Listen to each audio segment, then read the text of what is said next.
இன்றைய நம் நிகழ்ச்சியில் இடம்பெறுவது இளைய நிலம். இதில் விழுப்புரம் மாவட்டம் எண்டியூரைச் சேர்ந்த முகிலன் என்ற பொறியியல் பட்டதாரி இளைஞரின் அனுபவங்கள் இடம்பெறுகின்றன.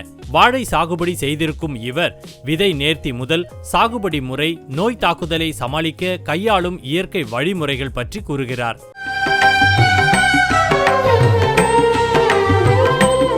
என்னுடைய பேர் முகிலன். நான் மெக்கானிக்கல் இன்ஜினியரிங் முடிச்சிருக்கேன். என் ஃப்ரெண்டோடைய கைட்லைன்ஸ் படி தான் நான் வாழை சாகுபடி பண்ணியிருக்கேன்.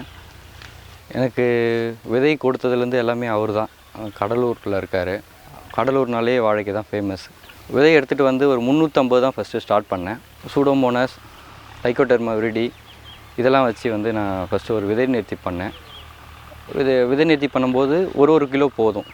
மேக்ஸிமம் ஒரு ஏக்கர் பயிர் பண்ணோம் அப்படின்னா நமக்கு 2 கிலோ தேவைப்படும்.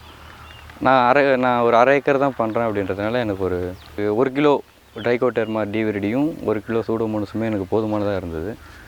அதில் என்னுடைய விதைகளை ஒரு 10லிருந்து ஒரு 15 நிமிடம் ஊற வச்சு விதை நேர்த்தி செஞ்சுட்டு 6 அடிக்கு ஒரு கன்று விதமாக எடுத்து நாங்கள் நட ஆரம்பித்தோம். ஒரு ஏக்கருக்கு பார்த்திங்கன்னா வாழையில் 1000 கன்று வரைக்கும் அதிகபட்சம் வைக்கலாம். இடைவெளி எவ்வளோ இடைவெளி நம்ம விட்டு நடுறோமோ அதுதான் செடி நம்ம படர்ந்து இலைகள் அதிகமாக படர வாய்ப்புகள் கிடைக்கும். நம்ம கிட்ட நம்ம நடும்போது பார்த்திங்கன்னா மரம் அந்த அளவுக்கு கிளைகள் அதிகமாக, இலைகள் நல்ல அடர்த்தியாக நமக்கு கிடைக்காது. ஸ்ட்ராங்கும் மரத்துக்கான ஸ்ட்ராங்கும் வேரும் அதிகமாக பிடிக்கிறதுக்கான வாய்ப்புகள் இருக்காது. ஏன்னா ஒளிச்சேர்க்கை பண்ணுறதுக்கான வசதி அதுக்கு இருக்காது. அதனால் இடைவெளி முக்கியம். குறைஞ்சபட்சம் 6 அடி இடைவெளின்றது போதுமானது எனக்கு தெரிஞ்சு. வாழைக்கன்று நடும்போதே அடிவரமாக மாட்டு சாணம் தான் போட்டேன். மாட்டு சாணத்தை கூட சூடோமோனஸ் கலந்தது எனக்கு இன்னும் பெஸ்ட்டு ரிசல்ட் கொடுத்தது. சூடோமோனஸ் கலந்து எப்படி பண்ணணும் அப்படின்னா, சூடோமோனஸு ஒரு ஏக்கருக்கு 1 கிலோ பாக்கெட் அதிகபட்சம் தான். 1 கிலோ பாக்கெட்டில் 100 கிலோ தொழு உரம் எடுத்துக்கிட்டு அதில் டைக்கோடெர்மா டிவிரிடி மிக்ஸ் பண்ணியாச்சு. கூட சூடோமோனஸ் 2 பாக்கெட், 100 கிலோ தொழு உரத்துக்கு 2 பாக்கெட் சூடோமோனஸ் கலந்து அதை நிழலில் போட்டாச்சு. மிக்ஸ் பண்ணி நிழலில் வச்சாச்சு. நிழலில் வச்சு அதை ஒரு பாலித்தீன் கவர் வச்சு கவர் பண்ணிட்டேன். கவர் பண்ணிவிட்டு ஒரு 3 நாள் இடைவேளைக்கு ஒரு முறை அதை நான் மிக்ஸ் பண்ணி விட்டுட்டேன். மிக்ஸ் பண்ணி விடும்போது என்ன ஆகும்னா, நுண்ணுயிர்கள் அதில் இருக்க பாக்டீரியாஸ் எல்லாமே பார்த்திங்கன்னா நல்லா கலவையாகி வளர ஆரம்பிக்கும். ஈரப்பதம் பார்த்திங்கன்னா 50% மாய்ச்சர் கண்டென்ட் இருந்தால் போதும். அதுக்கு நம்ம அடிக்கடி கொஞ்சோண்டு லைட்டாக நான் தண்ணி மட்டும் தெளிச்சுக்குவேன். அதை மிக்ஸ் பண்ணி ஒரு 10 நாள் ஆனதுக்கப்புறம் அதை எடுத்துகிட்டு நான் கிழங்கு நடும்போதே அது கூட அடியோரமாக போட்டு கிழங்கு நட்டாச்சு. நட்டு ஒரு 3 மாத காலம் வரைக்கும் நான் எதுவுமே பண்ணல. அந்த கண்ணுக்கு எந்த ஒரு உரமோ எதுவுமே போடல. மாட்டு சாணம் நான் தொழு உரம் போட்டதோடு சரி. அந்த 3 மாதமும் கூடவே நான் உளுந்து பயிர் வச்சேன். 3 மாதம் உளுந்து பயிர் வச்சுருந்தேன்.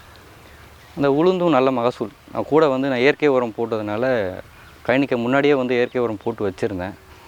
அதனால் நல்ல மகசூல் கிடச்சிது. 3 மாதம் முடிஞ்சதுக்கப்புறம் உளுந்து சாகுபடி முடிஞ்ச உடனே உளுந்து எடுத்தாச்சு. எடுத்துகிட்டு நம்ம பவர் ட்ரில்லர் வச்சு ஃபுல்லாக கழனியை உழுதாச்சு. உழுது எந்த ஒரு களையும் இல்லாமல் அதுக்கப்புறம் 3 மாதத்துக்கு அப்புறம் திரும்ப சூடோமோனஸ் எடுத்தாச்சு. 1 கிலோ 2 கிலோ சூடோமோனஸ், 100 கிலோ தொழு உரம் எடுத்து மறுபடியும் 10 நாள் அதே மாதிரி நிழலில் பாலித்தீன் கவர் போட்டு மூடி 3 நாள் இடைவெளியில் கலந்து அதை எடுத்து ஒரு நல்ல ஒரு 3 நாள்லேயே பார்த்திங்கன்னா அந்த உரம் நல்லா மக்கி ஒரு ரிசல்ட் நல்ல தொழு உரமாக உங்களுக்கு கிடச்சிரும். அதை நீங்கள் போட்டாலே ஒரு கண்ணுக்கும் அதை போட்டாலே போதும். அதை போட்டு ஒரு 6 மாத காலம் எனக்கு எந்த ஒரு நோயோ இலைவாடல் நோயோ எதுவுமே கிடையாது. ஏன்னா சூடோமோனஸுக்கு முக்கிய அது பண்ணக்கூடிய முக்கிய விஷயமே என்னென்னா, இந்த இலைவாடல் நோய் மிகப்பெரிய கட்டுப்படுத்தியாக அது இருக்குது. இலைவாடல் நோய் எடுத்துக்கிட்டிங்க அப்படின்னா, இலைவாடல் நோய் வந்தது அப்படின்னாலே வேர்ப்புழு கூடவே வந்துடும். ஏன்னா ரெண்டும் இரட்டை சகோதரிகள் மாதிரி. ஒன்று வந்துச்சு அப்படின்னா இன்னொன்று வந்துடும். இதுக்கு நீங்கள் சூடோமோனஸ் தான் பெஸ்ட்டு ரிசல்ட் எனக்கு கொடுத்து. என்னுடைய சாகுபடியில் பார்த்திங்கன்னா எனக்கு பெஸ்ட்டு ரிசல்ட் கொடுத்தது பார்த்திங்கன்னா சூடோமோனஸ் மட்டும்தான். நான் வேறு எந்த ஒரு உரமோ வேறு எதுவும் ஒரு ஆர்டிஃபிஷியலாக எந்த ஒரு பஞ்சிசைடோ எதுவுமே நான் யூஸ் பண்ணல. பஞ்சிசைடு நான் யூஸ் பண்ணது ட்ரைகோடெர்மா டிவிரிடி மட்டும்தான். ஒரு பூஞ்சானை கோழியாக நான் அதை யூஸ் பண்ணேன். சூடோமோனஸ் நான் 45 நாள் ஆச்சு. 45 நாள் ஆன உடனே சூடோமோனஸ் ஒரு கிலோ சூடோமோனஸு 200 லிட்டரு சுத்தமான தண்ணி இதை எடுத்து ஒரு ஏக்கருக்கு ஒரு ஏக்கருக்கு நம்ம ஸ்ப்ரே பண்ணலாம். நான் வந்து 1/2 கிலோ மட்டும் எடுத்துகிட்டேன். 1/2 கிலோ 100 லிட்டர் தண்ணி மட்டும் எடுத்துகிட்டு ஸ்ப்ரே பண்ணேன். ஸ்ப்ரே பண்ணி 10 நாள் இடைவெளிக்கு ஒரு முறை. எனக்கு லைட்டாக இலைவாடல் தெரிய ஆரம்பித்த உடனே வந்து நான் ஸ்ப்ரே பண்ண ஆரம்பிச்சிட்டேன். 45வது நாள், 55வது நாள், 65வது நாள் 3 இடைவெளியில் நம்ம ஸ்ப்ரே பண்ணலாம். நமக்கு அறிகுறி தெரியல அப்படின்னா ஒரு ஸ்ப்ரேயில் வந்து நிறுத்திக்கலாம். அது அது போதும். நம்ம திரும்ப திரும்ப ஸ்ப்ரே பண்ண வேண்டிய அவசியம் கிடையாது. 8 மாதத்துக்கு அப்புறம் வந்து எனக்கு பூ வைக்க ஆரம்பிச்சிச்சு. பூ வைக்க ஆரம்பித்த உடனே எந்த ஒரு ஸ்ப்ரேவோ எதுவுமே நான் பண்ணலை. பூ வச்சு நம்ம குலை தள்ளும் போது என்ன பண்ணலாம் அப்படின்னு பார்த்தீங்கன்னா, ஸ்ப்ரே அடிக்கக்கூடாது, உரம் மட்டும் போட்டு வரலாம். கால்சியம் நைட்ரேட் மட்டும் கொஞ்சோண்டு போட்டேன். பனானா பூஸ்டராக செயல்படுதுன்னு சொல்லியிருந்தாங்க. கால்சியம் நைட்ரேட் சத்து மட்டும் கொஞ்சோண்டு நான் வந்து கொஞ்சோண்டு ஒரு கிலோ பாக்கெட் வாங்கி கொஞ்சம் கொஞ்சமாக நம்ம கண்ணில் மட்டும் கொஞ்சோண்டு வச்சு விட்டேன். இந்த வாழை சாகுபடியிலே வந்து பார்த்திங்கன்னா பெரிய ஒரு ட்ராபேக் அப்படின்னு பார்த்திங்கன்னா காற்று. ஆடி மாதம் ஆனாலே பார்த்திங்கன்னா காற்று பயங்கரமாக இருக்கும். அதில் வந்து நம்ம அந்த பயிரை காப்பாற்றிட்டோம், அந்த 1 மாத காலம் வந்து நம்ம பயிரை வந்து காப்பாற்றிட்டோம் அப்படின்னு வச்சிங்கன்னா தப்பு நடக்க வாய்ப்பே கிடையாது. நம்ம அதுக்கப்புறம் வந்து நல்ல மகசூல் எடுத்துடலாம். அந்த 1 மாத காலம் வந்து அந்த குலை தள்ளுற ஸ்டேஜில் இருந்ததுன்னா இன்னும் பெரிய பிரச்சனை. அந்த டைமில் வந்து குலை தள்ளிடுச்சு அப்படின்னா அதை நம்ம பாதுகாக்கிறது கண்டிப்பாக வந்து ஒரு சவுக்கு கழியோ ஏதோ ஒரு கழி வந்து முட்டு கொடுத்து நம்ம வந்து அதை பாதுகாத்துடணும். காற்று அதிகமாக இருக்க இடத்துல இந்த சைடில் எந்த ஒரு காற்றும் வந்து கழனிக்குள்ளே போகிற மாதிரி வச்சுக்கவே கூடாது. நமக்கு வந்து அது அடர்த்தியாக இருந்தால் தான் வந்து நமக்கு ரொம்ப நல்லது. நம்ம சைடில் எதனா ஒரு கேப் விட்டுட்டோம்னாலே ஃபுல்லாக உள்ளே இருக்க மரம் எல்லாமே விழுந்துடும். நான் வந்து எடுத்துகிட்டு போயிட்டு எந்த ஒரு வியாபாரியோ யாரையும் பார்க்கல, நானாக எடுத்துகிட்டு போயிட்டு என்னோடய சொந்த முயற்சியில் தெருவோரமாகவே சாதாரணமாக ஒரு கடையை போட்டு நேரடி சேல்ஸ்க்கு ஆரம்பிச்சிட்டேன். அதற்கான நியாயமான விலை எனக்கு நேரடியாக மக்கள்கிட்ட எடுத்து போய் சேர்த்ததுனால எனக்கு அதுக்கான நியாயமான விலை கிடச்சிது. எந்த ஒரு மிடில் மேனை போய் நான் பார்க்கல, நேரடியாக போயிட்டு நான் மக்கள்கிட்ட சேர்த்ததுனால எனக்கு நல்ல ஒரு வரவேற்பு அவங்கக்கிட்ட. ஏன்னா நான் அதிகமாக வந்து இதில் வந்து எப்படியும் பார்த்தீங்கன்னா ஒரு 80% வந்து நம்ம இயற்கை முறையாக நான் பண்ணதுனால இது நிறைய பேருக்கு இங்கே பக்கத்தில் இருக்கவங்களுக்கு தெரியும். அவங்கனால நல்ல ரீச் கிடச்சிது மக்கள்கிட்ட. பழம் வந்து பார்த்திங்கன்னா மரத்தில் பழுத்ததுக்கப்புறம் தான் நான் அந்த தாரை வெட்டுவேன். அதனால் இயற்கையாக பழுக்கிறதுனால அதையும் விரும்பி நிறைய மக்கள் வாங்க ஆரம்பித்தாங்க. மொத்தம் 500 மரம் வச்சுருக்கேன். இதில் 300 தாருக்கு மேலே நான் நேரடியாக மக்கள்கிட்ட எடுத்து போய் சேல்ஸ் பண்ணி இப்போது என் தோட்டம் கிட்டத்தட்ட முடிகிற ஸ்டேஜுக்கு வந்துடுச்சு. சோதனை முயற்சியை தான் இதை நான் இப்போ ஸ்டார்டிங்கில் பண்ணேன். என்னுடைய தாரும் பார்த்திங்கன்னா ஒரு 8லேருந்து 11 சீப்பு 12 சீப்பு வரைக்கும் வந்து வச்சுருக்கு. காயும் நல்லா வந்து ஊறி போய் நல்ல ஒரு வெயிட்டும் பார்த்திங்கன்னா 22 கிலோ வரைக்கும் ஒரு தார் வருது. மேக்ஸிமம் பார்த்திங்கன்னா எனக்கு அதிகபட்சம் 22 கிலோ வரைக்கும் ஒரு தார் வருது. குறைஞ்சபட்சம் ஒரு 10 கிலோ வரைக்கும் தார் வந்துட்டுருக்கு. இது வந்து இப்போது பின்னாடி வச்சுக்கிறது பார்த்திங்கன்னா நான் திரும்ப 2வது லேட்டாக வச்சது தான் இது. முதல்ல வச்ச அறுவடையெல்லாம் முடிஞ்சிருச்சு.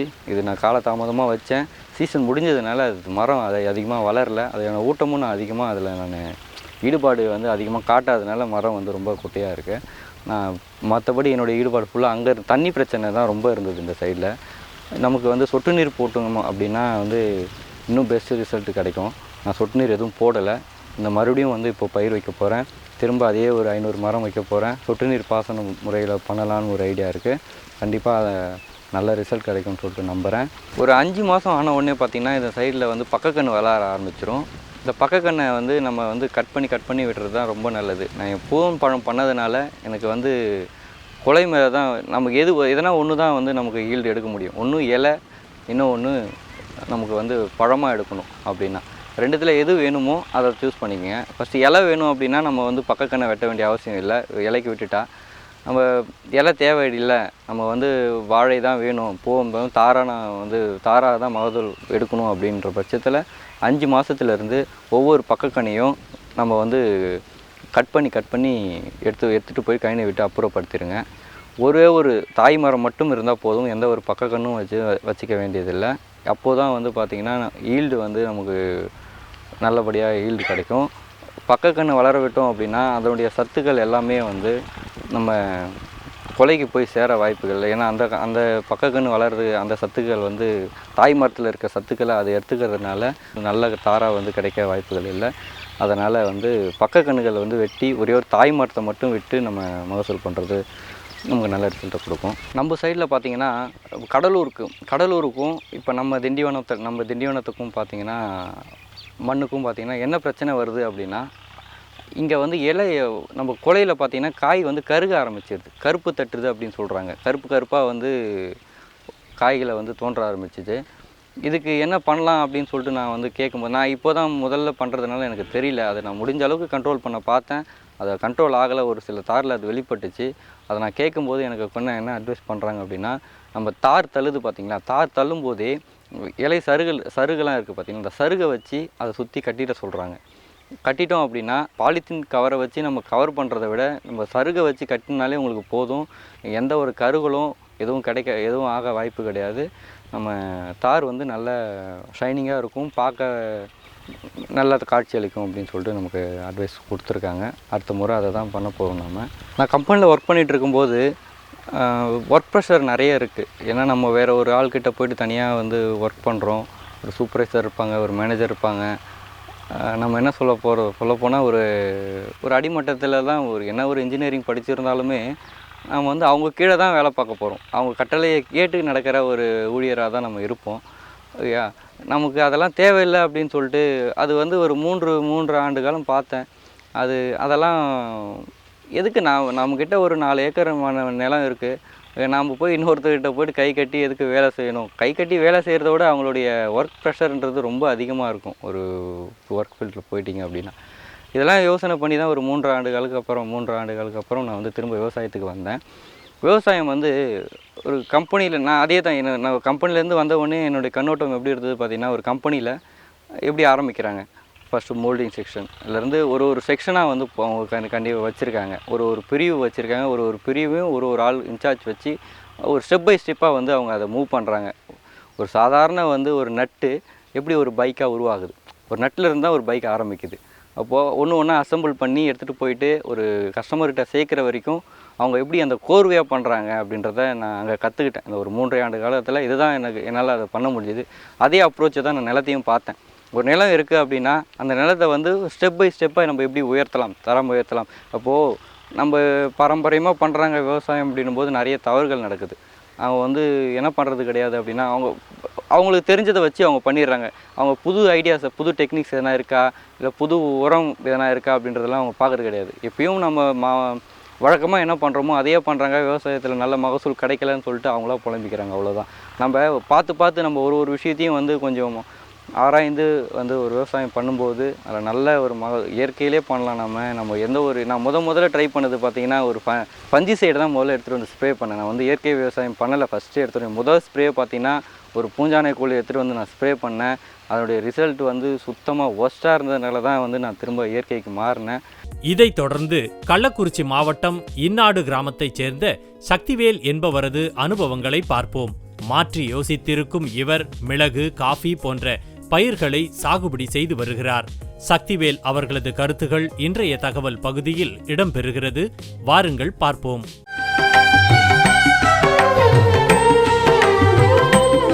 வணக்கம் சார், என்னுடைய பெயர் சக்திவேல். கள்ளக்குறிச்சி மாவட்டம் கல்வராயன்மலை இன்னாடு கிராமத்தில் நான் வசிக்கிறேன். இங்கே வந்து பார்த்தீங்கன்னாக்கா எங்கள் அப்பா அதுக்கு மூதாதையர் எல்லாமே இங்கே வந்து பரம்பரையாக இங்கே தான் வசிக்கிறோம். ஒரு 10 வருஷத்துக்கு முன்னாடி என்னுடைய சொந்த முயற்சினால் இங்கே மரம் நட நான் தான் ஆரம்பித்தேன். மரம் நட்டு ஒரு 4 வருஷம் கழிச்சு மிளகு, காஃபி ஊடு பயிராக போட்டேன். அதனால் பார்த்திங்கன்னா இப்போ ஒரு 7-8 வருஷம் கழிச்சு மகசூல் வந்துட்டுருக்கு. மகசூல்னு பார்த்திங்கன்னா காஃபி வந்து வேலை அதிகம். காஃபி வந்து பார்த்திங்கன்னா ஒரு 6 மாதத்துக்கு வேலை அதிகமாக கொடுக்கும். அதில் பார்த்திங்கன்னா காஃபி வந்து இங்கே மெயின்டெனன்ஸ் செலவுக்கு போயிடும். மிளகு வந்து பார்த்திங்கன்னா ஃபுல் அண்ட் ஃபுல் எல்லாமே லாபம். மிளகு வந்து எல்லாமே மாட்டுச்சாணத்தை கொண்டு தான் பராமரிக்கிறோம். இயற்கை விவசாயம் தான். அதே மாதிரி காஃபிக்கு பார்த்திங்கன்னா மாட்டுச்சாணம் தான் போடுறோம். உரம், யூரியா அது மாதிரிலாம் எதுவுமே நாங்கள் யூஸ் பண்ணுறதே கிடையாது. மிளகு ஏன் போட ஆரம்பிச்சோன்னா, இங்கேருந்து மக்கள் எல்லாமே வெளியூர் வேலை தேடி போனாங்க. வெளியூர்னா மைசூருக்கு வேலைக்கு போனாங்க. அங்கேயும் வந்து என்னென்னா காஃபி, மிளகு அங்களுடைய அறுவடை பண்ணுறது, காஃபி பறிக்கிறது, இந்த வேலைக்கு தான் போனாங்க. அங்களுடைய சூழ்நிலை எப்படின்னு பார்த்திங்கன்னா மிளகு காஃபி அங்கே நல்லாவே வருது. அதே போல் இங்கே உள்ள மண்ணுடைய தரமும் மிளகு காஃபி நல்லா வரும்னு ஒரு நம்பிக்கையில் இங்கே போட ஆரம்பித்தாங்க. கிட்டத்தட்ட ஒரு 30 வருஷமாக இங்கேருந்து வெளியே போயிட்டு மைசூர் போய் தான் வேலை செய்கிறாங்க, ஏற்காடு போய் வேலை செய்கிறாங்க, வெளியே போய் தான் வேலை செய்கிறாங்க. ஏன் பொங்கல் கழிஞ்சுன்னா இங்கே வேலை கிடையாது. ஏன்னா இயற்கையை நம்பி இங்கே ஒன்றும் பண்ண முடியல. தண்ணி இருந்தால் தான் விவசாயம் பண்ண முடியும். இங்கே செய்கிற விவசாயம் எல்லாமே மரவள்ளி விவசாயம் தான் பண்ணுறாங்க. மரவள்ளி விவசாயத்தில் பார்த்திங்கன்னா குச்சி கிழங்கு வந்து நஷ்டத்தில் கொண்டு போய் விடும். இடைத்தரகர்கள் இருக்காங்க. இங்கேருந்து ஆத்தூர் தான் அதனுடைய மில்லெல்லாம் இருக்குது. அந்த மில்லில் போய் பார்த்தீங்கன்னாக்கா இங்கேருந்து கொண்டு போய் சேர்க்கறதுக்குள்ளே முக்கால்வாசி நஷ்டம் ஆகிடுது. அதில் பார்த்தீங்கன்னா மரவள்ளியில் வந்து சுத்தமாக லாபமே கிடையாது. இந்த மக்கள் வந்து போய் மைசூர் வேலை செய்யும்போது நாம ஏன் அந்த அங்கே இருக்கிற வந்து காஃபி மிளகு வந்து நம்ம இடத்துல வந்து கொண்டு வந்து நம்ம செய்யக்கூடாது அப்படின்னு சொல்லிட்டு ஆரம்பித்தாங்க. முதல் முறையாக ஒரு 2010 தான் நான் இந்த மரம் நட ஆரம்பித்தேன். மரம் நட்டு பார்த்தீங்கன்னாக்கா நேல் வரணும். 4 வருஷம் கழித்து தான் மிளகுக்கொடியை நட முடியும். மிளகுக்கொடி எப்படி பராமரிக்குதுன்னு சொல்லிட்டு தோட்டக்கலைத்துறையில் எங்களுக்கு வந்து பயிற்சி கொடுத்தாங்க. எங்கள் விருதாலம் போயிட்டு பயிற்சி கொடுத்தாங்க. ஒரு 3-4 டைம் வந்து பயிற்சி பெற்றுக்கிட்டோம். அதன் பிறகு ஏற்காடு போய் அங்கேயும் பயிற்சி கொடுத்தாங்க. அங்கேயும் வந்து கொடியெல்லாம் வந்து எங்களுக்கு மிளகுக்கொடி வைக்கிறது பதியம் போடுறதுக்கு எங்களுக்கு வாங்கி கொடுத்தாங்க. ஏதோ தோட்டக்கலைத்துறை மூலமாக நாங்கள் எடுத்துகிட்டு வந்து நட்டோம். அதன் பிறகு எங்களுக்கு தேவையானதை நாங்களே வந்து கொடியை வந்து வெளியிருந்து கொண்டு கட் பண்ணி வச்சு நாங்களே பதியம் போட்டு எங்களுக்கு மரத்தில் நாங்களே ஏற்றிட்டோம். 4 வருஷம் கழிச்ச பிறகு தான் மிளகுக்கொடியை ஏற்ற ஆரம்பித்தோம். அப்புறம் 5 அடி ஏறின பிறகு திரி இறங்க ஆரம்பிக்கும். அப்போ 2 வருஷத்தில் திரி இறங்க ஆரம்பிச்சு 3 வருஷம் 1 வருஷத்துக்கு 4 அடி வந்து கொடி மேலே ஏறும். 4 அடி ஏறிச்சுன்னா ஒரு 5-6 வருஷத்தில் வந்து ஒரு மரத்துக்கு ஒரு 4 கிலோ 5 கிலோ மிளகு வந்துடும். மிளகு வந்துன்னா வெறும் பச்சை மிளகு அப்படியே வந்து விற்க முடியாது. மிளகு வந்து லேசாக ஒன்று விட்டு ஒன்று வந்து பழுக்க ஆரம்பிக்கும். அந்த டைமில் முழுசும் உருவி எடுத்துடணும். முழுசும் உருவி எடுத்து மிளகை வந்து பதப்படுத்தணும். ஒரு நாள் வெயிலில் காய வச்சு மறுபடியும் ஒரு நைட்டில் வந்து ஃபுல்லாக போட்டு போற்றி விட்டுறணும். ஏதாவது இது துணி மாதிரி போட்டு போற்றி விட்டோம்னா மிளகு வந்து அந்த கரெக்டான பக்குவத்துக்கு வந்துடும். அப்புறம் எடுத்து வெளியே காய வச்சிட்டோம்னா அந்த கருப்பு கலர் திரும்பிடும். அப்போ பக்குவத்துக்கு வந்துருச்சுன்னு அர்த்தம். மிளகு பார்த்திங்கன்னா பச்சையாக எடுக்கும்போது 100 கிலோ வந்ததுன்னா அதை காஞ்சி நமக்கு வந்து விற்கும் போகும்போது 100ல் 3க்கு 1 பங்கு தான் காஞ்சி நம்முடைய லாபம் கிடைக்கும். மிளகுக்கு பார்த்திங்கனாக்கா செலவுன்னு பார்த்திங்கனாக்கா நம்ம கொடி ஏற்றி மேலே 10 அடி கட்டுற வரைக்கும் நம்முடைய வேலை அதிகமாக பிடிக்கும். அது மாதிரி வருஷம் ஆனாக்கா மாட்டு சாணத்தை தான் போடுறோம். இயற்கை உரம் தான், ரசாயன உரம்லாம் எதுவுமே கிடையாது. ஃபுல் அண்ட் ஃபுல் வருஷம் மாட்டு சாணம் தான் கொண்டு இது பராமரிக்கிறோம். சார் நம்ம பயிர் பண்ணுற மிளகு என்ன ரகம்னா பன்னியூர் ரகம். இங்கே பன்னியூர் ரகம் தான் நல்லா சிறப்பாக வரும். சிறப்பாகனா நோய் தாக்குதல் அதிகமாக இருக்காது. ரெண்டாவது பார்த்திங்கன்னா இன்னொரு ரகம் வந்து குறுமிளகுன்னு ஒரு ரகம் இருக்குது. அது வந்து பார்த்திங்கன்னா நீளம் அதிகமாக வரும், ரொம்ப சின்னதாக வரும். ஆனால் காரம் அதிகம் ஆகுது. இதுவும் காரம் தான், ஆனால் இது மகசூல் வந்து அதிகமாக கொடுக்கும். அதனால் பன்னீர் ரகம் தான் நாங்கள் சிறப்பாக செய்கிறதுனால பன்னீர் ரகம் நாங்கள் போட்டுக்கிட்டோம். பொங்கல் கழிஞ்சு மிளகு அறுக்க ஆரம்பிச்சிருவோம். மிளகு ஆரம்பித்து அடுத்து குடோன் வந்து எங்களுக்கு ஏற்காடு தான். அந்த என்ன ரேட்டுன்னா மார்க்கெட்டிங் ரேட்டு என்ன போகுதோ அந்த ரேட்டு தான் எங்கள்கிட்ட வாங்கிக்குவாங்க. இல்லை ஒரு லூஸில் இங்கே வந்து எங்கள்கிட்ட வந்து கேட்டு வாங்கினா ஒரு 50 ரூபா சேர்த்து கொடுத்து விற்றுருவோம். இங்கே மரம் என்ன மரம் முக்கியமாக வைக்கிறோம்னா சில்வர் ஓக்கு மரம் தான் வைக்கிறோம். ஏன் சில்வர் ஓக்கு மரம் வைக்கிறோன்னா வச்சு ஒரு 4 வருஷம் கழித்து பார்த்தீங்கன்னாக்கா இங்கே இந்த கேப் வருதுங்களா, இந்த கேப்பில் வந்து தான் அந்த வெடிப்பாக வர்ற இடத்துல தான் முக்கியமாக வந்து மிளகு வந்து அதனுடைய வேர்ப்பாகம் வந்து அந்த கேப்பில் போய் ஏற ஆரம்பிக்கும். கேப்பில் ஏறினா அந்த மிளகு கொடி வந்து அதில் அந்த கேப்பில் போய் உட்கார ஒவ்வொரு வேரும் அப்படியே மரத்து மேலே போயிட்டே இருக்கும். இல்லைன்னா மற்ற மரம் பார்த்திங்கன்னா அந்த வேர் வெடிப்பு வரலாம் வராது. சில்வர் ஓக்கில் மட்டும்தான் வெடிப்பு வரும். சில்வர் ஓக்கு அது மாதிரி பலா, இந்த 2 மரம் தான் முக்கியமாக வந்து மிளகு சிறப்பாக இருக்கும். ஏன் மிளகு சிறப்பாக இருக்குன்னா வெடிப்பில் போய் இந்த வேறு பாகம் உட்கார மிளகு கொடி மேலே ஏறிக்கிட்டே இருக்கும். காஃபி பார்த்திங்கனாக்கா வெறும் வெயிலில் ஃபுல்லாக வெயிலில் நட்டாலே தாங்காது. அப்போ பாதி நேரம் பாதி வெயிலும் இருந்தால் தான் காஃபி தாங்கும். 2010 மரம் நட ஆரம்பித்தேன். 2014 காப்பி நட்டேன். காப்பி நட்ட உடனே 3 வருஷம் வந்தோன்னா அந்த பூவை உருவி எடுத்துடணும். ஏன்னா சின்ன கண்ணுலேயே வந்து காப்பியை எடுத்தோம்னா ரொம்ப நாள் வளர்ச்சி இருக்காது.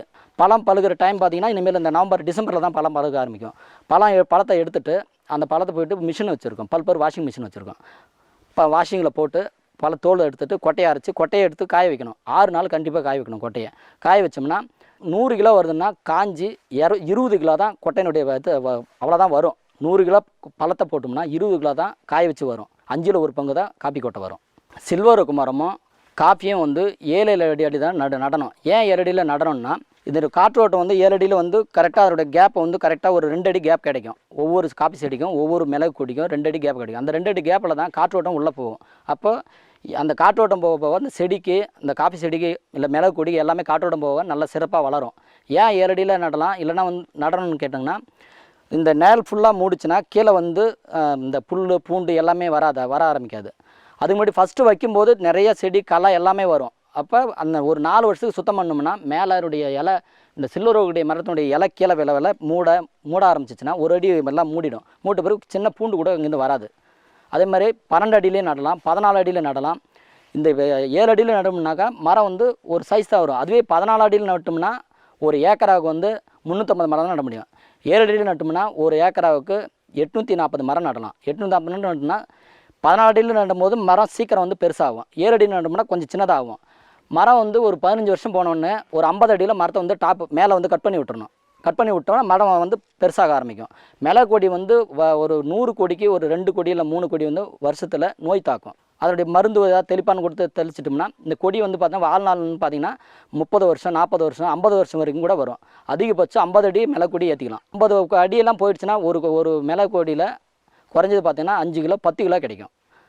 ஒரு 5 அடி இருந்துச்சுன்னா 1 கிலோ கிடைக்கும். அப்போ இந்த 50 அடி மரத்தை கட் பண்ணி விட்டோம்னா டிம்பர் ஆகும். ஒரு 40 வருஷம் 50 வருஷம் கழித்து மரத்தை எடுத்துடலாம், வெளியே எடுத்துடலாம்.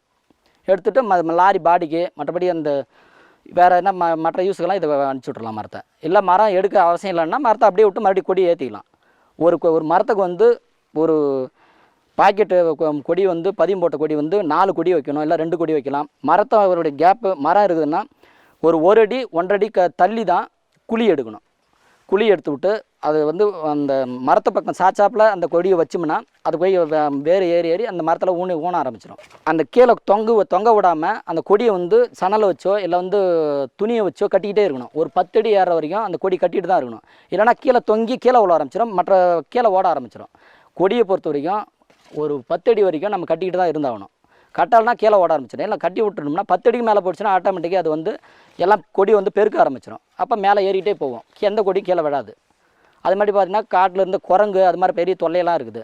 குரங்கு ஏறிச்சுன்னா இந்த கொடியை வந்து கீழே இழுத்துட்டு வந்துடும், அப்படியே மரத்துலேருந்து கீழே இழுத்துட்டு வந்துடும். சீசன் டைமில் பழம் பருக்கிற டைம்லாம் பார்த்தீங்கன்னா பழத்தை வந்து குரங்கு வந்து தின்னுட்டு போயிடுது. அப்போ ஆளை வச்சு நாங்கள் இது பண்ணிக்குவோம்.